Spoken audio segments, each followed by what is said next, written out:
No prolonged load.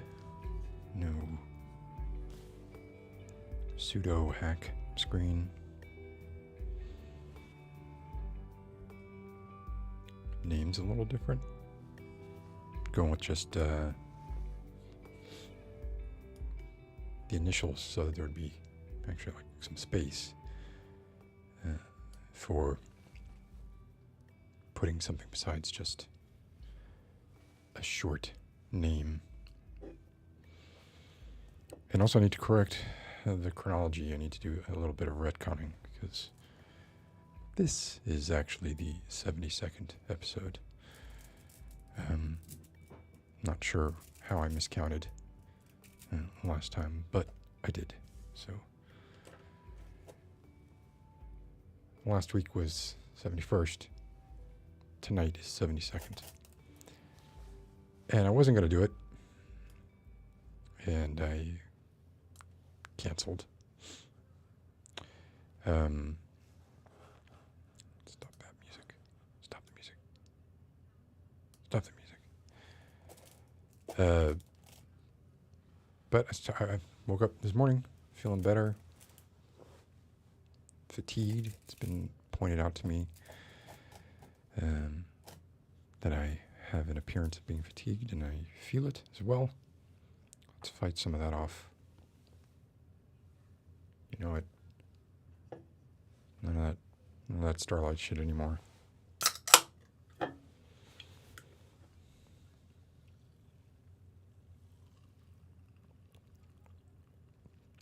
Fighting the fatigue.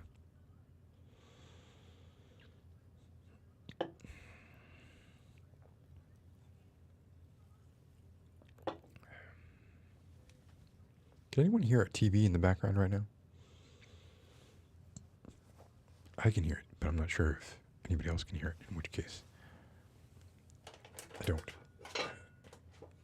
Makes no never mind to me. Anyway, good evening. I apologize for the sort of perfunctory nature of tonight's live stream. I had a rough weekend. And first couple days of the week, really. So I thought I was being prudent by not waiting until today to cancel. Turns out that was the wrong move. Should have waited. Oh, what are you going to do? What are you going to do? Here I am. And here some of you are, which is lovely.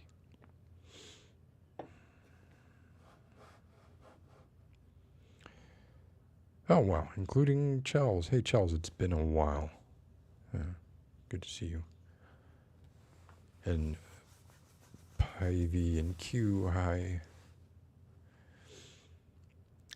Colorful Dreams, hi. Katerina, hi. I think it's your birthday tomorrow. Think? Maybe? If it is your birthday tomorrow, happy birthday. How am I feeling tonight? Good enough to talk for a while. Unfortunately, because I thought I was canceling, I didn't do a lot of prep. But like seeing some of the things that happened in the past couple of days, I also kind of felt like, I don't know, I kind of really wanted to. So, would have benefited from the prep work. Hi, Olivia. I'm definitely feeling better. Thank you. Hey, Carolyn. Oh, it's been a while since I've seen Carolyn too. How are you doing? How's work going?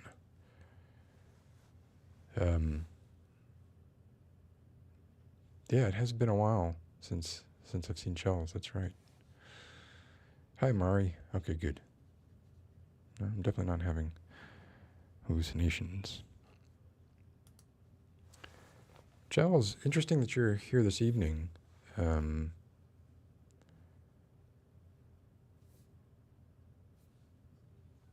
Does this mean that you're sick? So you don't think that you're going to be going into work tomorrow? The reason it's interesting you're here this evening is because your PFP of Paul McCartney. Guess who's going to see Paul McCartney this weekend? Hopefully I'll be 100% by then. But I will be at Camden Yards in Balmer on Sunday, watching Paul McCartney. I mean, let's be honest. Watching Paul McCartney do the best that, that he can. I've never seen a Beatle before. So, I will be reveling in it regardless of the strength of his voice. And it's remarkable that he's doing it at all. So, even if he was just going to come out and talk for a while, speak, sing, I would still want to go. But anyway, yeah, so Chels, interesting that you have, that you showed up tonight. Because, hey, Warp Raven, hope you're doing well and are able to fall asleep.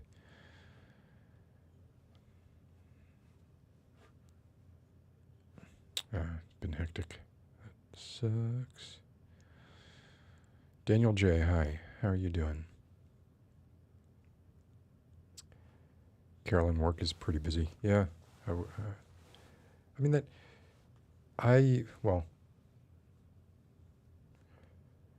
Carolyn has a good Twitter feed.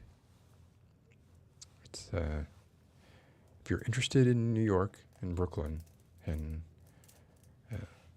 the maybe sort of it's just kind of wishing that I was there, like wishing that I were there. What? Wishing that I were there. Every time I see Carolyn post a picture of like a little bar in Brooklyn or something.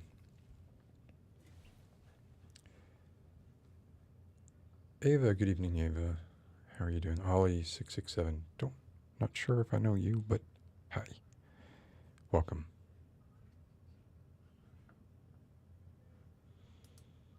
Yeah, does he though? Like, I don't know. I've seen a couple of clips from this tour. And I feel like even in the 2018 tour, he seemed like he was still able to kind of get through it, but he does seem a little propped up in what I've seen so far. But I don't want to be too critical. I don't want to pass judgment before going to see it.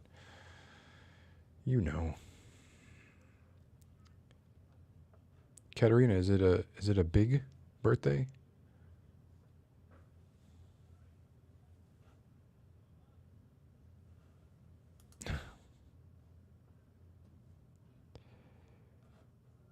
I was there a couple months ago. Yeah, not even maybe 2 months ago. Yeah. I'm always playing around with the lighting a little bit. Yeah. So on this particular evening, I have decided to light myself with cooler side lights and go with the warmer backlight. Why?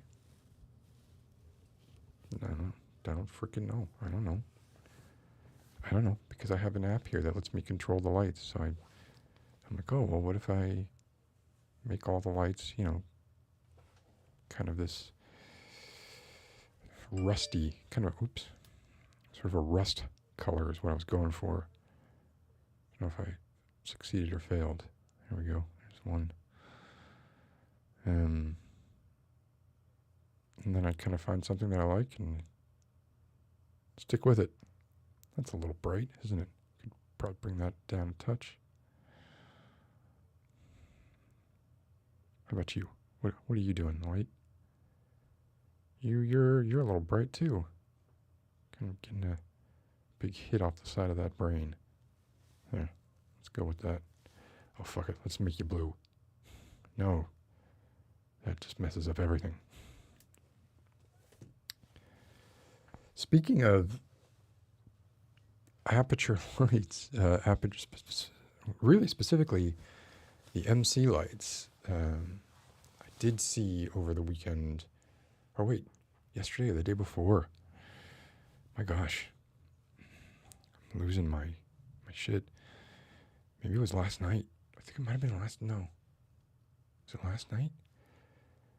I saw Everything Everywhere All at Once. Which I'd heard the hype about it, and going into it, I was a little bit, I didn't like Swiss Army Man. Like, okay, just be honest. I thought Swiss Army Man was like crap. Sorry. I didn't think it was funny. Maybe I thought it was funny for about 2 minutes. I didn't really find anything redeeming about that movie.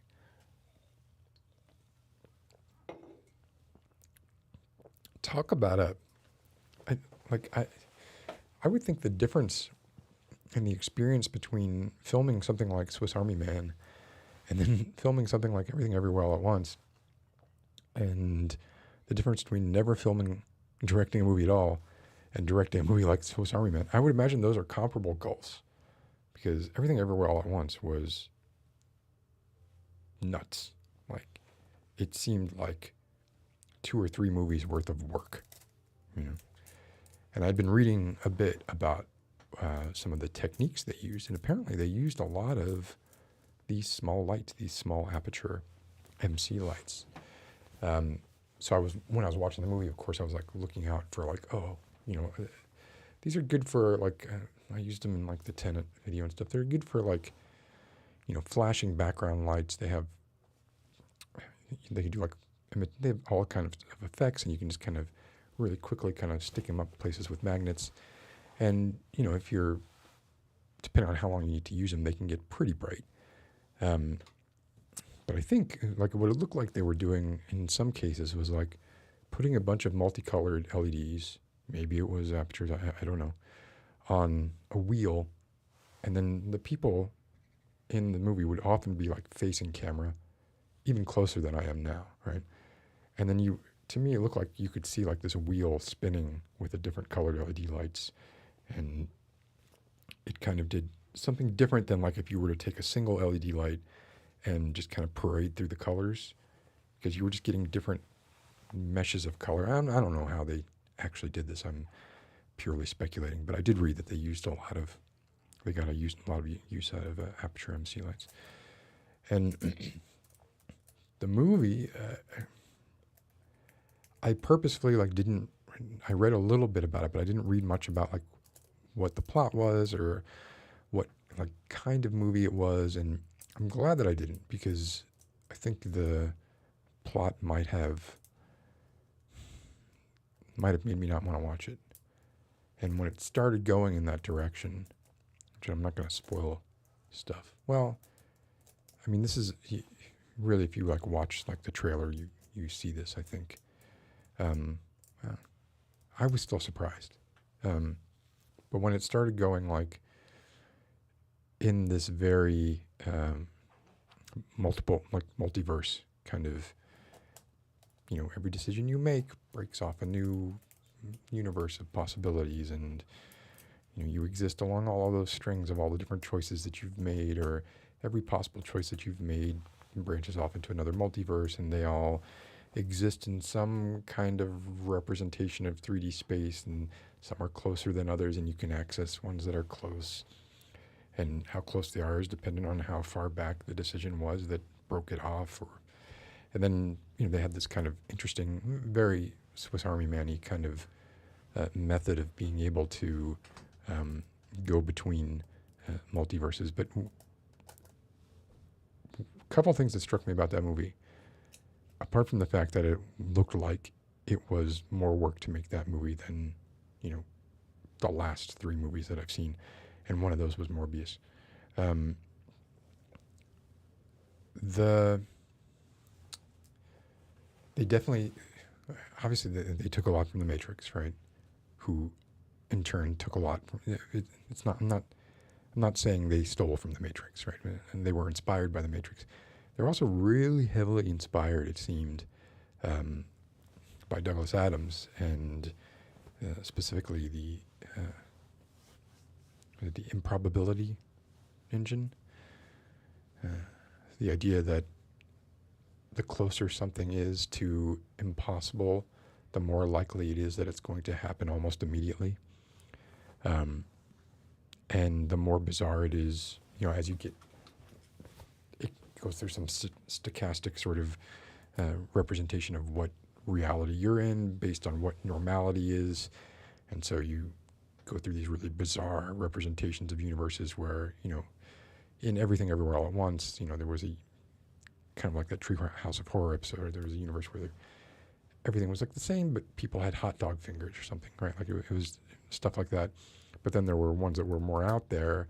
And in Hitchhiker's Guide to the Galaxy, there's one where, you're a pot of flowers, you're a flower pot, or a whale, or a couch, right? At a statistical improbability of 1.6 billion to 1 or whatever, right? Like based on how improbable it was. So the whole time I was watching that movie, I was like, yeah, man, this is very, one, felt very, very influenced by Douglas Adams, and two, made me sad that I guess it made me sad in a way that Douglas Adams was never ever really able to transfer his work outside of radio and books. Right?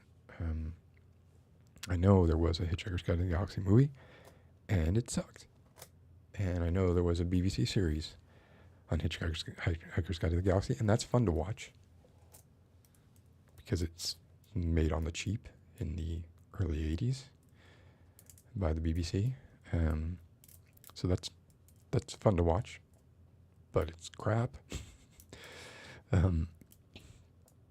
So there never really was like he presented so many ideas. If you've read the books, in fact, like the third book in the series, the Hitchhiker series, is called Life, the Universe, and Everything, which I understand is not everything everywhere all at once, but there's some passing resemblance there.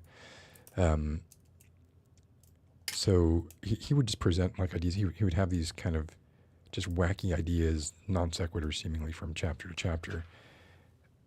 He would do throwaway chapters that someone else might create an entire series of books around that idea.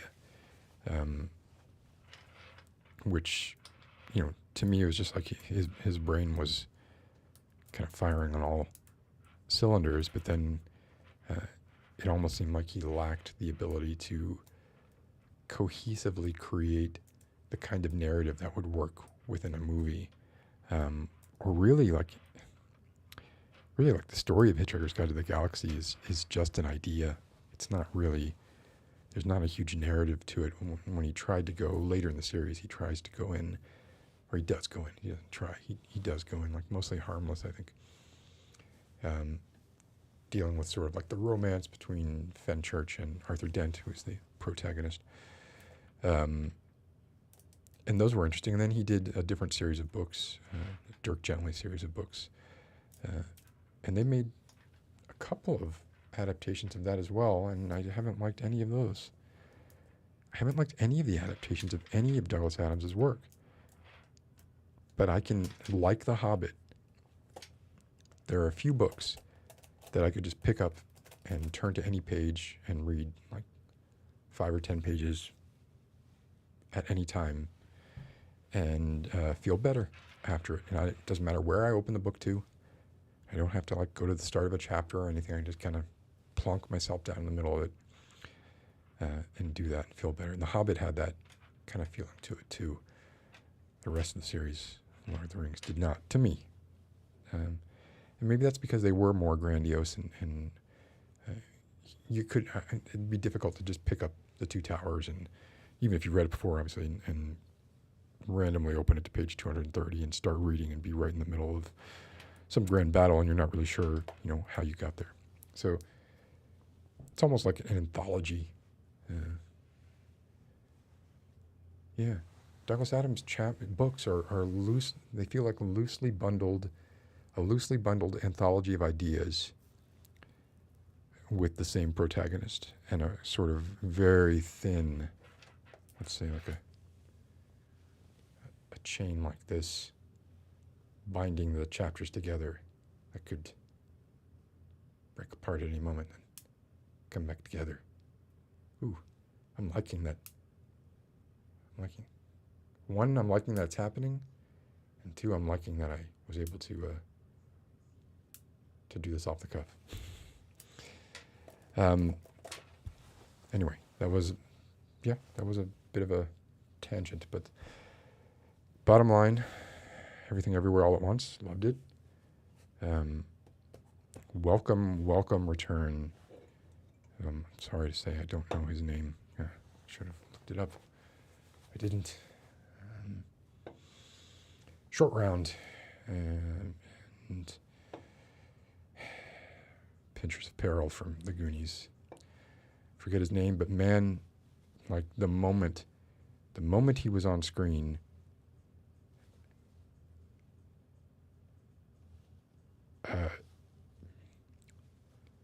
sometimes you see somebody, an actor, who maybe was a child actor or just a much younger actor, and a bunch of time has gone by, and they've transformed into another person, essentially, right? This guy, he like somehow maintained, oh man, it was emotional. It was like he was still, he was kind of playing a childish kind of character, and because of that, I think he was able to more kind of closely cleave to the character that he played in Indiana Jones and The Goonies. But man, like just watching him was fantastic, and Michelle Yeoh was amazing, just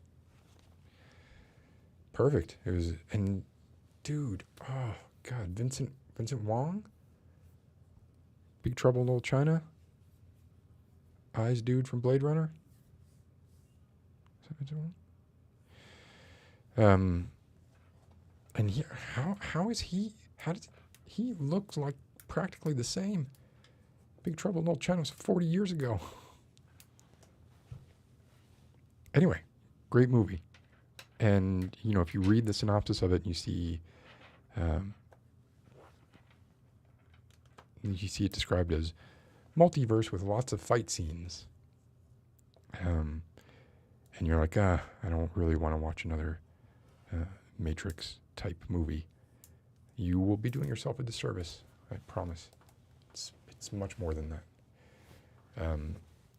And all the more surprising coming from the directors, the Daniels, I guess they're called. But yeah, one of those movies that sort of gets you in the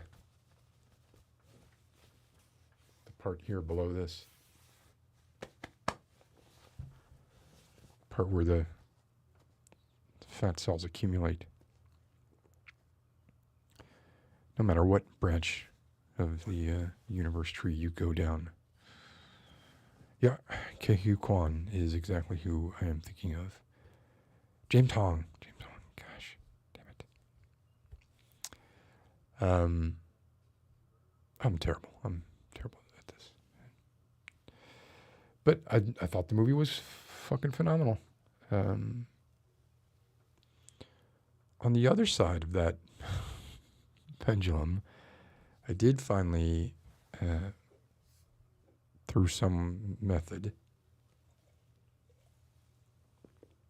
that I shan't detail, get to watch Series 7 of Inside Number 9. And I feel like that show has just lost its way. They're now like signed up to do another 2 series, so they'll go to Series 9, and I'm sure they'll end at Series 9. But it really feels like they kind of, I hate to say this, but like kind of phoned in the last couple of series. There were a couple episodes that were decent, but generally, like, I would not even recommend watching them at all.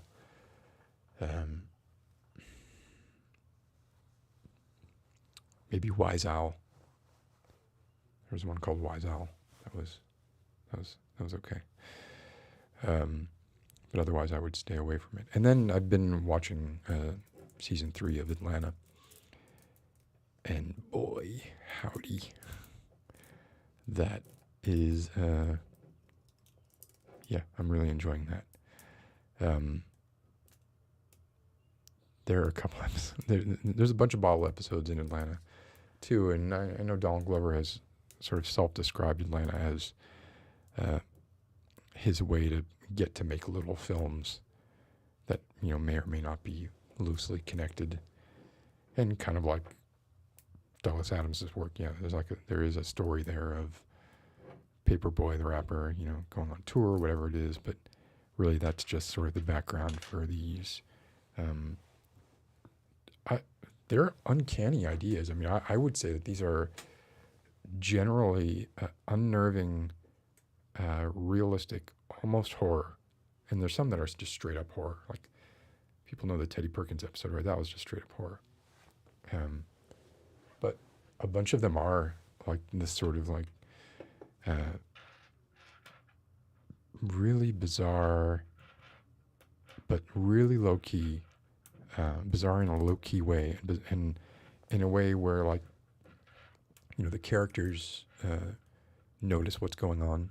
You know, it's not like one of those things where, like, shit's happening and the characters are dumb. The characters are commenting, almost to camera, about, like, how bizarre this is, what's going on, right? So, like, they're in on it,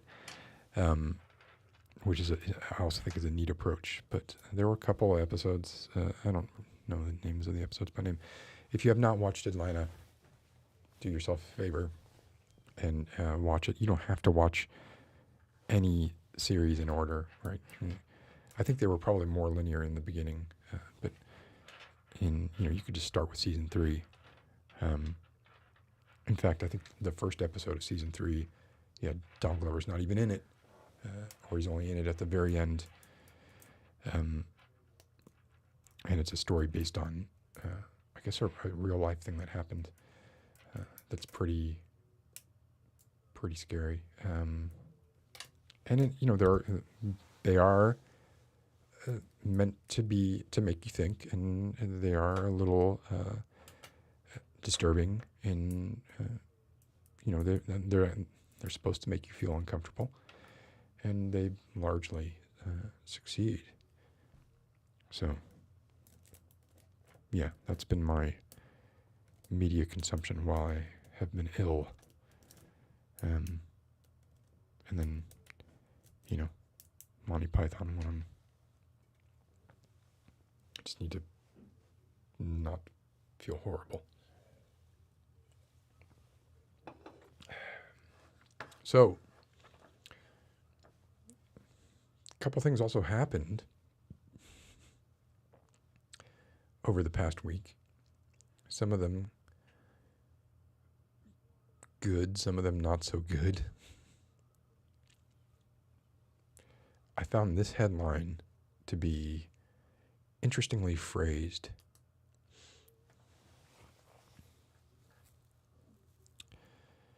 So, a man was arrested today near Supreme Court Justice Brett Kavanaugh's house, purportedly armed with a gun. Although I haven't been able to check in the last hour or so, but they didn't say what kind of gun, which is weird. But I just thought this was interesting. Armed man arrested near Brett Kavanaugh's home after making threats against justice. In this context, justice is Justice Brett Kavanaugh, but threats against justice more broadly.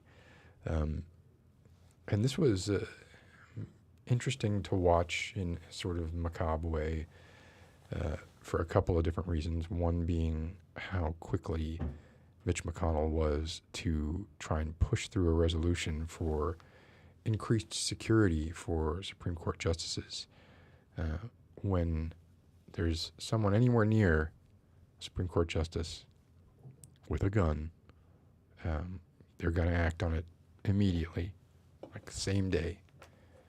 But of course, Uvalde's been weeks now, and nothing yet.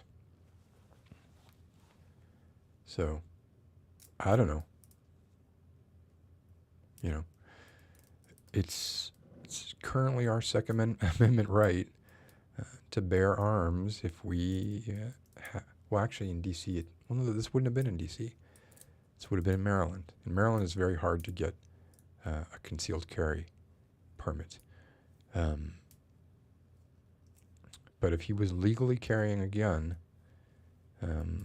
then, it's a big deal. What are you afraid of? And I've seen all the kind of responses to this, like, Brett Kavanaugh just needs to, make sure he only has one door going into and out of his house, or, sort of gallows humor, of course. But it's appropriate and interesting that the dichotomy between the action and inaction gets noted. And what causes action and what causes inaction. And this is, some of this stuff some of these things are arguments for direct action. Because otherwise stuff does not get done. And to that point, there is the second March for Our Lives this weekend in D.C., Saturday the 11th. Not 100% sure if I'm going to make it. I'm sorry to say. I was at the original March for Our Lives in D.C. in 2018. And it was something. But I might not make it to this one. I'm not sure yet. I'd like to try. But there's, there are marches all over. You don't just have to be in D.C. to go to one of these. I think they're arranging them pretty much everywhere. Which then kind of brings us to something that surprised me a little bit. Like I was jaded, and I was kind of like going, oh, Jesus. Fuck. When I saw this, like before I had clicked it, right? But when I saw that Matthew McConaughey made a statement, I was like, man, do I even want to watch this? Like, how upset is this going to make me? But it was actually pretty moving, and his intentions seemed genuine. I wish he would lay off the talk about values, in part because it seems to be like his thing that he keeps kind of flogging everywhere. Don't forget to go to greenlights.com/faux sale for a URL that won't work. So I wish he'd stop saying that, right? Like,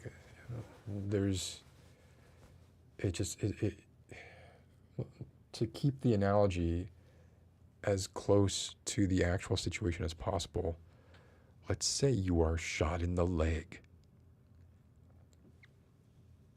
You're shot in the leg. What's the best thing to do?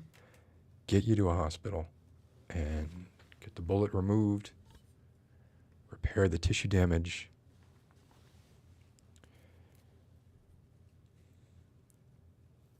clean the wound, stitch you back up. That's the best thing to do. Maybe you can't get to a hospital, or maybe it's going to take you a while to get to the hospital. Put a tourniquet on the leg, right? You don't say, well, putting a tourniquet on the leg is not going to remove the bullet from the wound. Putting a tourniquet on the leg is not going to stop sepsis. No.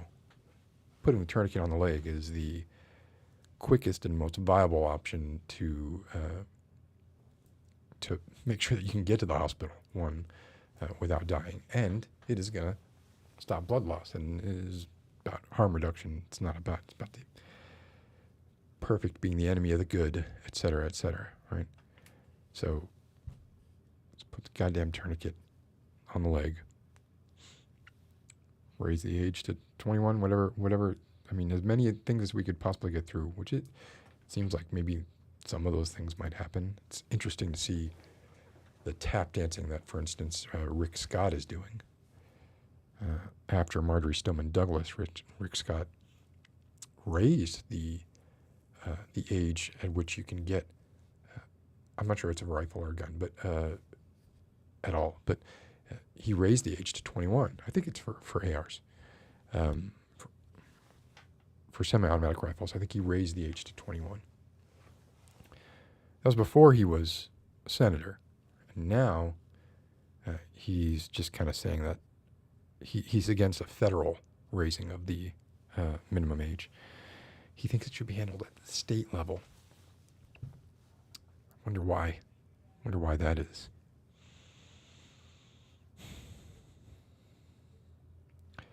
Well, here's the thing, right? If you get shot in the leg by an AR-15, your leg is probably gone. Right? If you get shot in the leg by a 9mm, depending on factors, or a 380, you probably get to keep your leg. But anyway, yeah, so it was funny to funny, I mean that in the grim, terrible, horrible way, to listen to him tap dance around what clearly for him, he must not have believed in it that much. He must not have believed in it that much. Like, he did it for Florida, right? And he just wants he wants the rest of the states to follow suit, instead of just with one stroke of a pen doing it for the whole country. That's what happens when you get into the Senate. Groupthink rules common sense.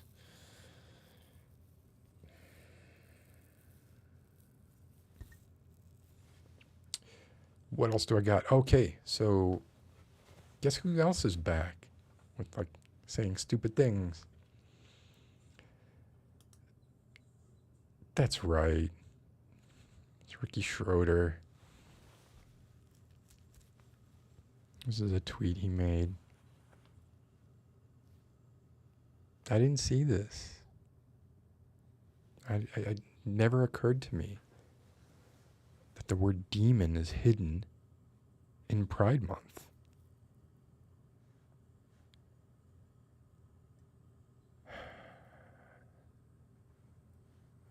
He's a king over all the children of pride. The devil is the king over all the children of pride. Well, I mean, if we take Job literally there, which I'm not sure what that ellipsis is omitting, but surely he's talking about the sin of pride in general, not the sin of Pride Month. But regardless, right? I mean, what is this? This is like numerology, think, right? I don't know what's going on with this guy. And when I was thinking about this some more, it just kind of a few things occurred to me, right? So he was in, as all of you know. Anyone over the age of 40? No. Maybe, no, not even over the age of 40. You have to be older than 40, probably, to remember Silver Spoons, which was the sitcom that sort of, well, no, I guess it was The Champ, a movie he was in with Jon Voight, of all people, where he implored Jon Voight to wake up. Wake up. Wake up. And now he's imploring the nation to wake up. But he was in a show called Silver Spoons, which, the more I'm, what was with sitcoms back then? What kind of indoctrinating devices were they? And I guess they still are, but I was thinking about the other sitcoms that were popular when I was really, really little. Silver Spoons, like Different Strokes. The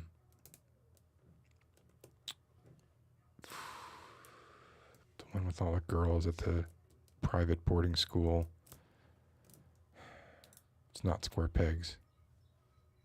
Blair, Nancy McKeon, no, that's not Family Ties, but Family Ties, right? But when you look at Good Times, you look at like the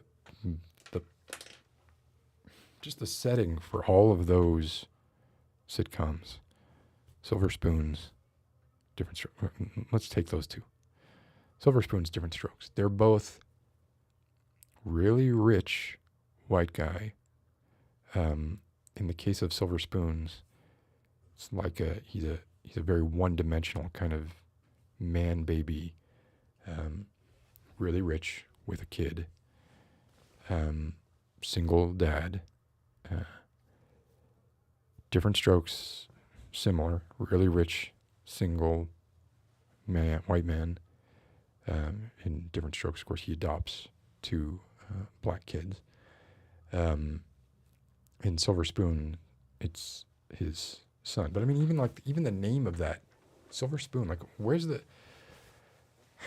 who wants to empathize with that? Like, where do you get any empathy for that? Like, you want to see a show about that has entitlement in the name of the show. If you want to talk about like Demon being in Pride Month, right? Can we get anything out of Silver Spoons? Verspoo?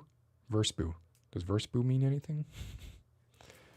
But why would that, like, where are you getting any kind of empathy from anyone if you're calling your show Silver Spoons and you're making it about, like, in the theme song, it literally is like, we have all the money we can have, but there are things that even money can't buy.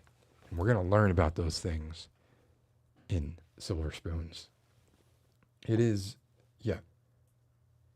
Here we are, face to face, a couple of Silver Spoons, hoping to find we're two of a kind, making it go, making it grow.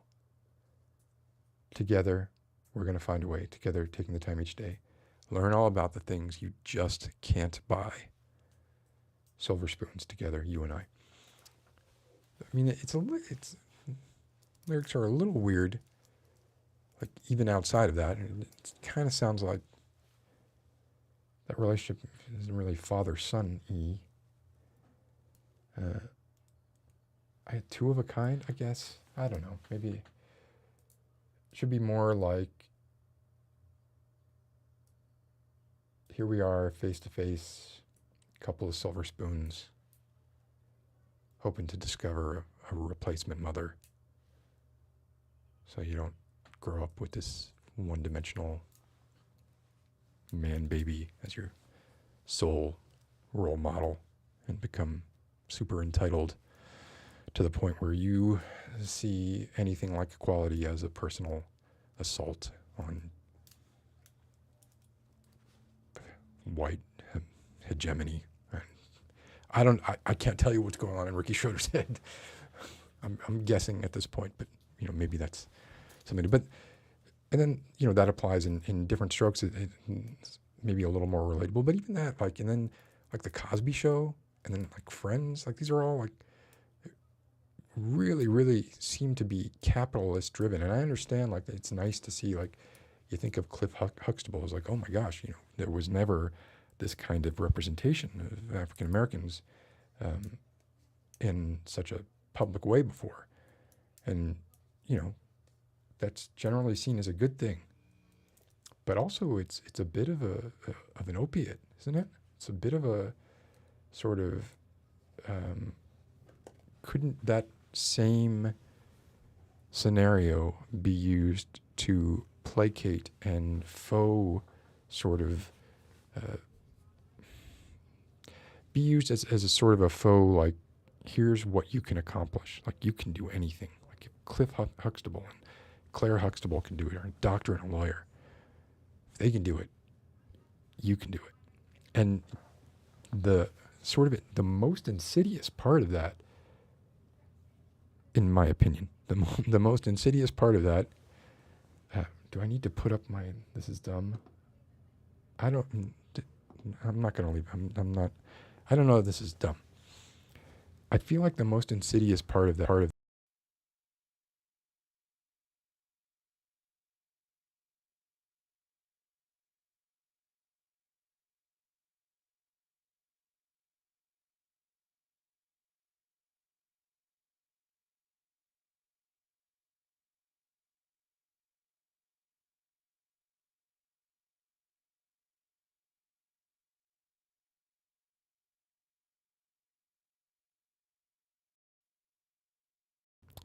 are we back? We're back. That's the second time that's happened. You just shut off. You just shut off right in the middle of a thought. I don't know what's causing that. Am I overloading the circuit? I don't know. It's just my audio input that's going out. Should be back. Hopefully it doesn't go back off again. Anyway, perhaps there's a little more to it than that. Perhaps I'm being censored. But anyway, what is insidious about that to me? What feels insidious about that to me? Presenting that as here is your aspirational content. Here's your end game content. Like, great. Let's look at it in the context of a game, because that's all I know. Here's your, we're showing you the castle. We're doing the Nintendo trick of showing you the place you're going to get to long before you can get to it, and you can aspire to get there.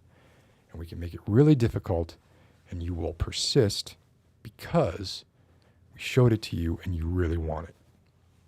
So if we look at something like The Cosby Show as showing black youth the castle, and then trying to make this their aspirational endgame content. What we're also doing at the same time when you do that, if somebody buys into that, they also buy into it's a linked idea, right?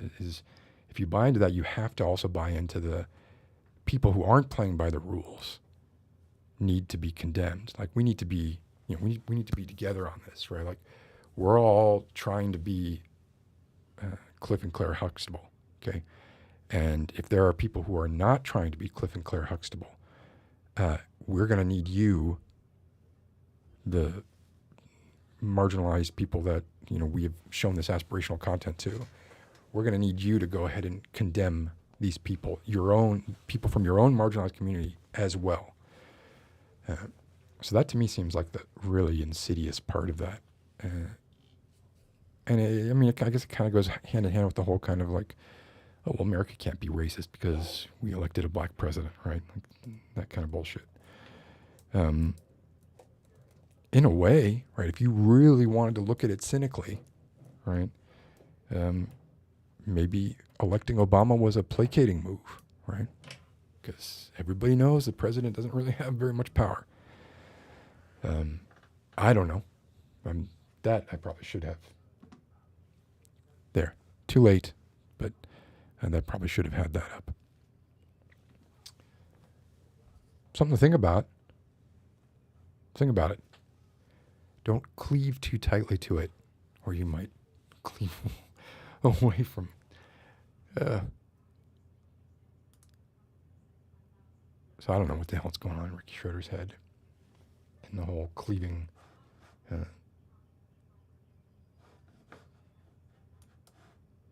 It's so strange to me. Like,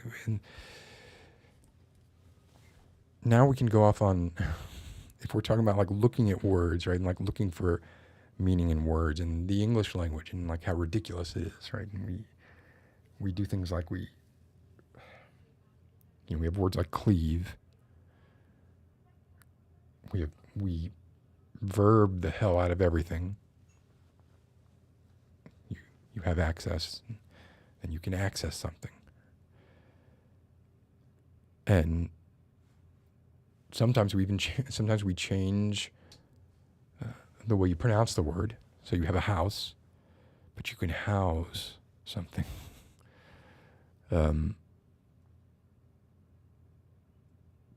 That's stupid.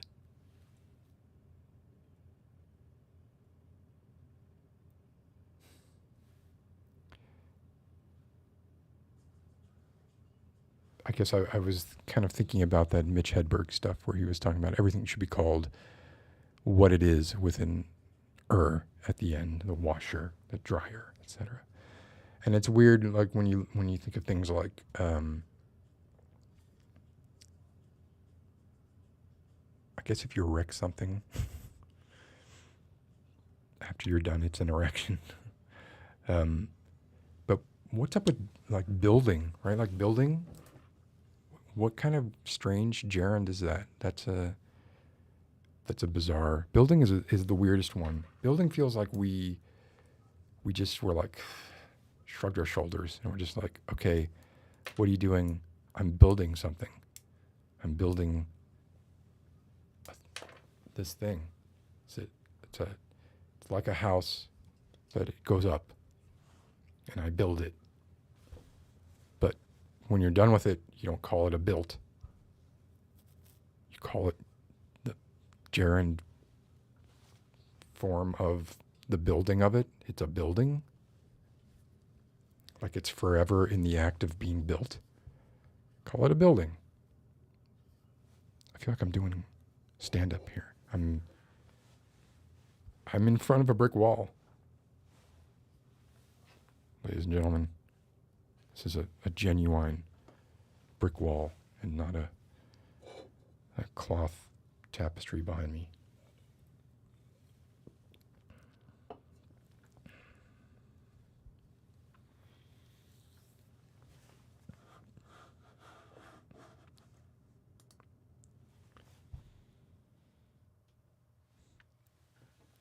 Certainly, it feels like it's just a cobbled together mishmash of things.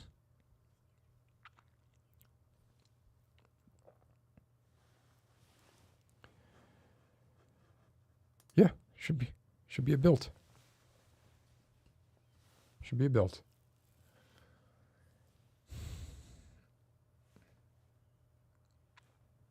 I don't know. So anyway, what else do we got?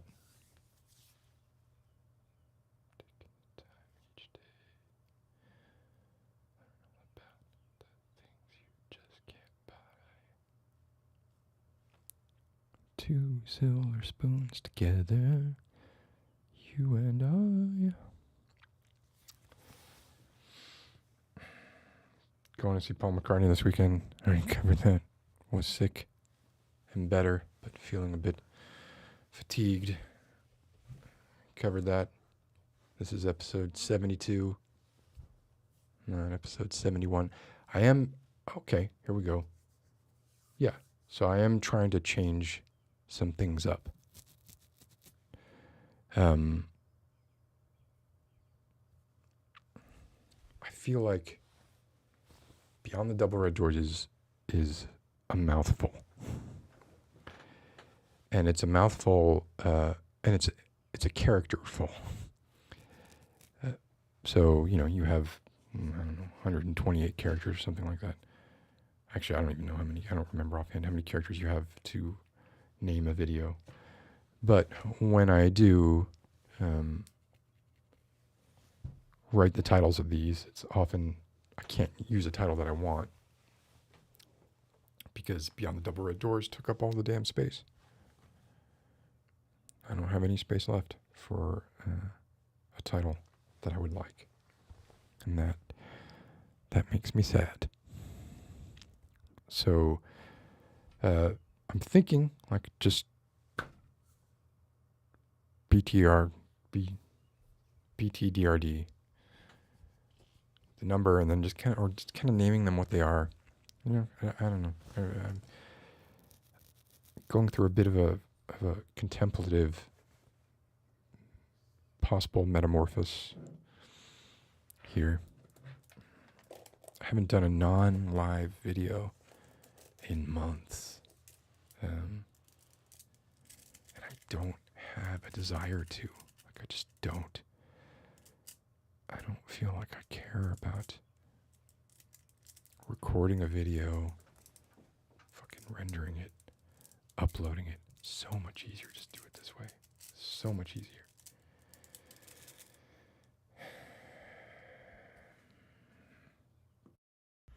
More than what we think we deserve.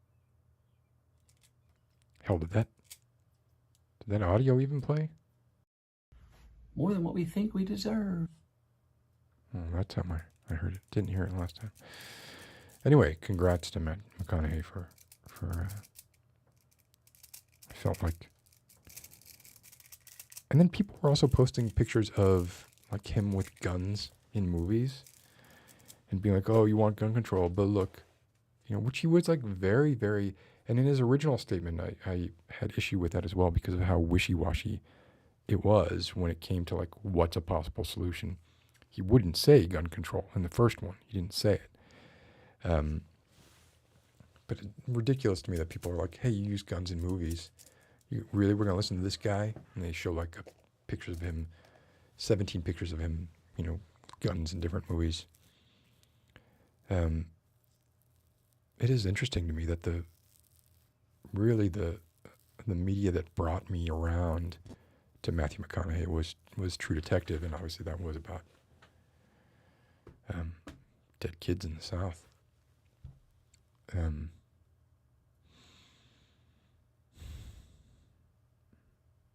That's a glib observation. Probably should have kept it to myself. But good for him for finally like actually saying something, and good for him. I don't fucking care. Like if he gets it done, if he's like, I do also agree that like how much shit had to go wrong in order for Matthew McConaughey to be the person like bearing the burden of getting this done. And that's presuming a lot, obviously, and that's almost directly quoting a tweet somebody else says that I don't remember who it was. But it just kind of goes to show you how shit works. I mean, you take that alongside with the armed person near Brett Kavanaugh's house causing Mitch McConnell to look like he was stroking out on the floor, talking about needing to pass a resolution post haste. I mean, it's pretty clear seems like it's pretty clear where our priorities are, and more tellingly where they're not.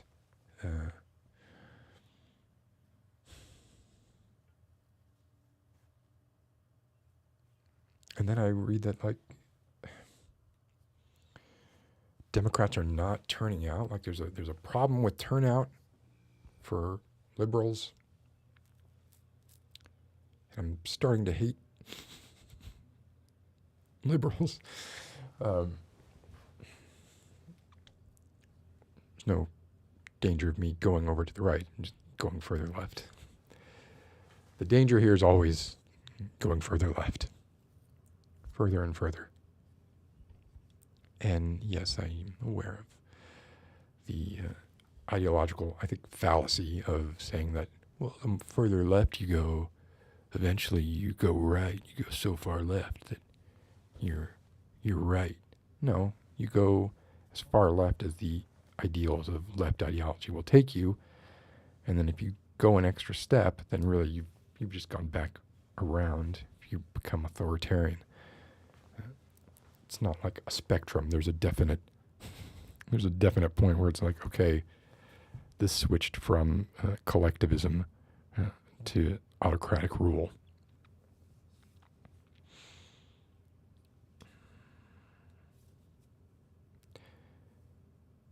Yay, Mari.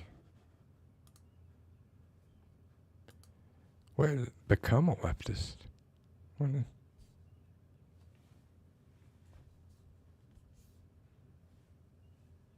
What else? What else could I be?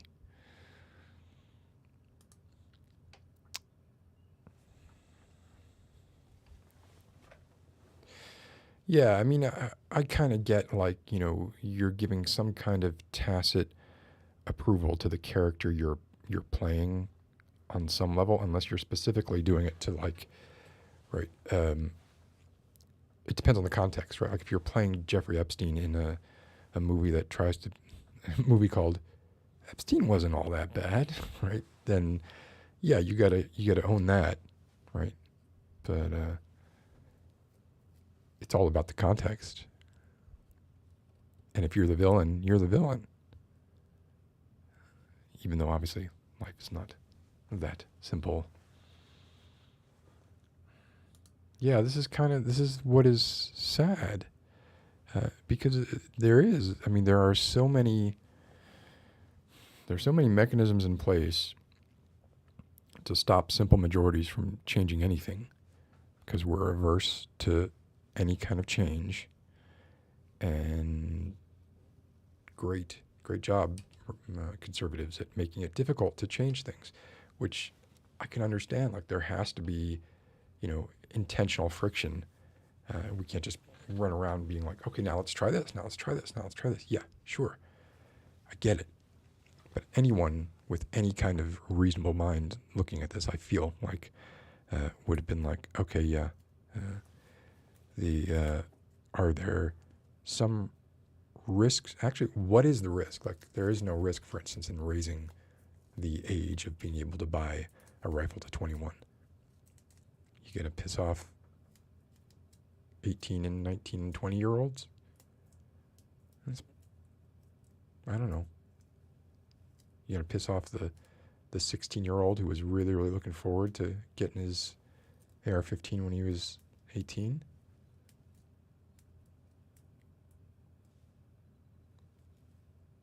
So what? So what? So what? If it pissed me off, so what? But it's also something like where like you got to strike while the iron is hot, right? Because already, like you say, or I have seen or heard what feels like some backpedaling, and I don't remember the names offhand, but like, even like John Voight, right? John Voight, Mr. fucking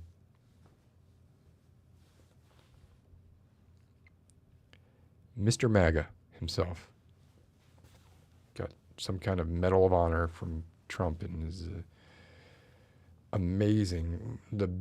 Oh my God, he cleans Trump's boots so well. They are spit polished and shining. You can see his reflection in it. And even he was saying, he was talking about, we have to take some gun control measures. And I think now he's not. That's gone now. Right? Like that video that he put up is either no longer available or that part's not in it. So it seems like, if the action doesn't quickly follow, then it's that whole idea, just like kind of with Roe v. Wade, right, where it's leak it, let's let people blow off steam slowly over time. If they do it all at once, there could be an explosion. But if we let it out over a longer period of time, then there might be, some scalding, but it won't explode, right? So that's,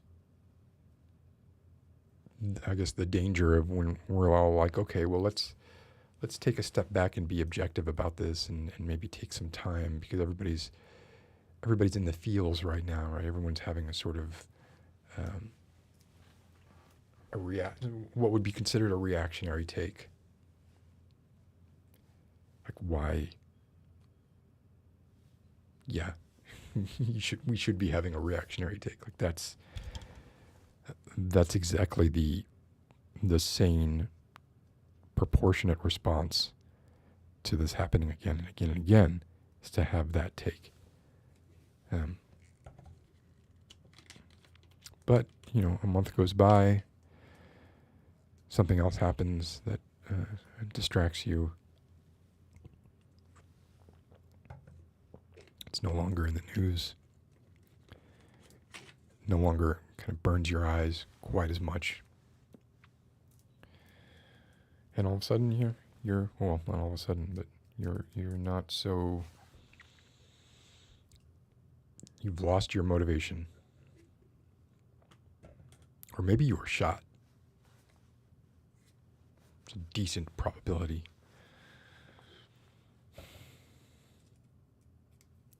Oh, life. They're now, they make Ridge wallets out of carbon fiber now.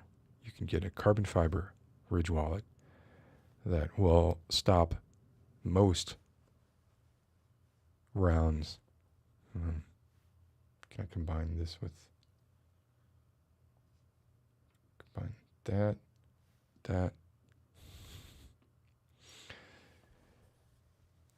So, if you get shot in the ass, you might be okay. Just go to ridge.com and pay $125 for a $20 wallet.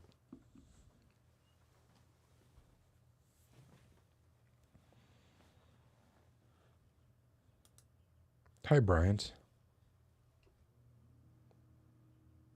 Oh, Coochie, I'm also glad to see that your first day went well. I know you were a little bit worried, hesitant about it.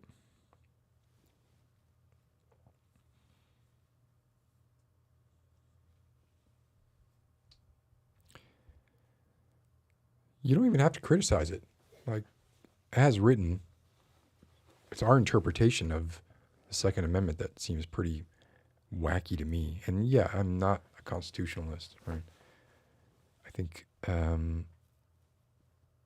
that group of rich white men wrote a document ensuring the continued prosperity of other property owning rich white men.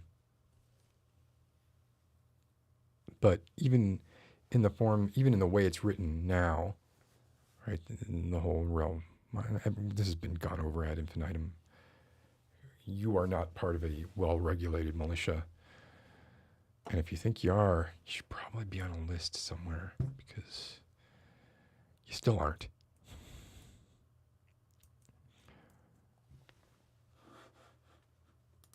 Is that actually what it's called, Anu? A Smollett? That's brilliant. That's much better than Ridge.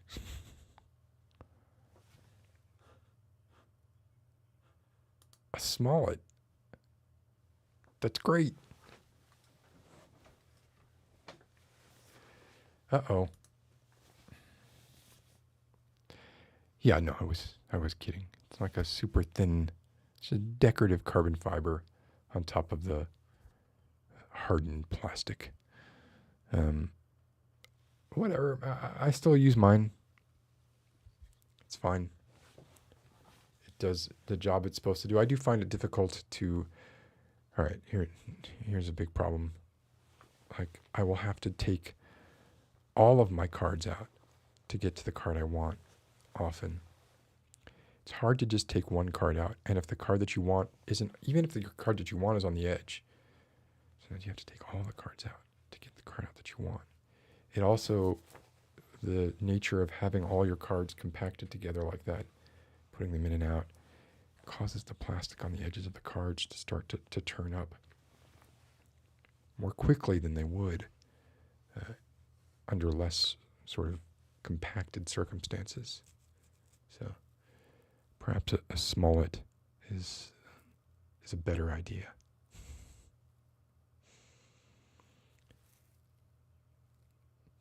But to each their own, right?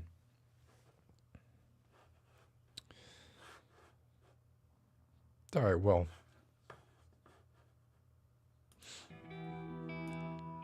Oh, gosh. I'm hearing theme music come in. I think we all know what that means. I appreciate your forbearance in allowing me to run short this evening, because I'm still, kind of about, I don't know, I'm at 80% maybe. Maybe next week may be a problem too, but I'm not sure yet, but I'll let people know. Shouldn't be, but there's a chance.